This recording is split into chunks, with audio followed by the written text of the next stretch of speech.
One of the tragedies of this genocide is that I think it could have been prevented much earlier.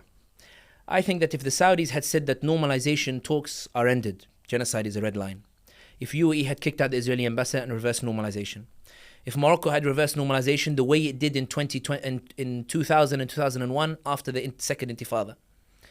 I think that if Sudan had reversed normalization, even though it's not really like a big country at this moment in time, is embroiled in civil war, I think the Americans, they value normalization so much they would have told Netanyahu, you're about to ruin all of this project, you need to stop it now. I think if Turkey had taken a stronger stance as well, kicking out the Israeli ambassador immediately, I think that the Americans can't sanction the whole region. Maybe if one of them had done it on their own, they might have paid a heavy price, but they can't sanction the whole region. I think that it was a conscious choice not to do anything. It wasn't the fact they didn't have power. They chose not to use that power because they believed Israel is a key part. We're talking about the idea of rational, irrational actors. And that's why I'm pushing back on the idea that there is any rationality in the stance taken by the regional actors. They could have stopped the genocide, but they chose not to. And it's important to remember that when Saudi Crown Prince had problem with Biden, he had no problem ramping up the gas prices. He had no problem giving Biden the cold shoulder. No problem bringing Xi Jinping and giving him red carpet treatment in Riyadh. He had no problem kicking out the Canadian ambassador for criticizing human rights record. The UAE had no problem mobilizing militias and arming Hemeti in Sudan and arming Haftar in Libya in a way that it refuses to arm Palestinians against the Israelis. There were many options that these nations could have taken and they chose not to, and many of them diplomatic. They didn't need to go to war. I'm not saying go to war. I'm saying they could have put pressure on the Americans enough to make them rein in the genocide. They chose not to, and not only that, they reassured the Americans that genocide is not a red line. I don't think that's rational. I think that's irrational, because I think now that you have a genocide that has been set as a precedent where you don't do anything, I think there will be lasting consequences for it in the American domestic sphere, but also in the relation between the Arab people and their governments. The second point that is worth noting is that when we're talking about rational, irrational actors, is Israel the irrational actor? We'll get to that. But it's also worth noting that I know there is a tendency over the past couple of days to paint Iran as a rational actor.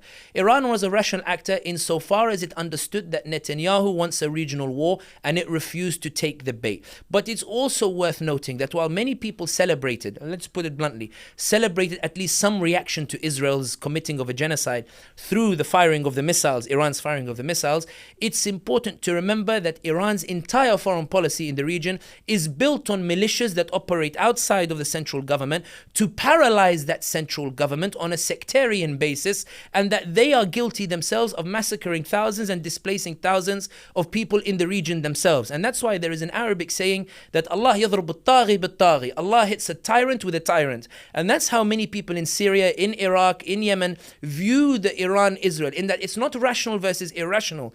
You have an actor that is launching militias and supporting them, that have displaced Syrians, done demographic changes in Syria, that have these militias that massacred people in Iraq, that supported the Houthis who toppled the internationally recognized government on the basis that they believe that the Houthis have a divine right to rule because they happen to be the descendants of the Prophet Muhammad sallallahu alaihi wasallam. Iran is supporting these militias on that base. I don't call that rational, I call that irrational. All Iran said was, I won't react this way over a genocide, I'll react this way if you hurt me directly. And I think that is the greatest tragedy of this order, and even the debate that we're having, where rationality is not in stopping a genocide. Rationality is ensuring a genocide happens in one place and making sure it doesn't happen in another place. When Blinken did his tour that you mentioned, all his tweets were the same. We agreed that the conflict should not be expanded.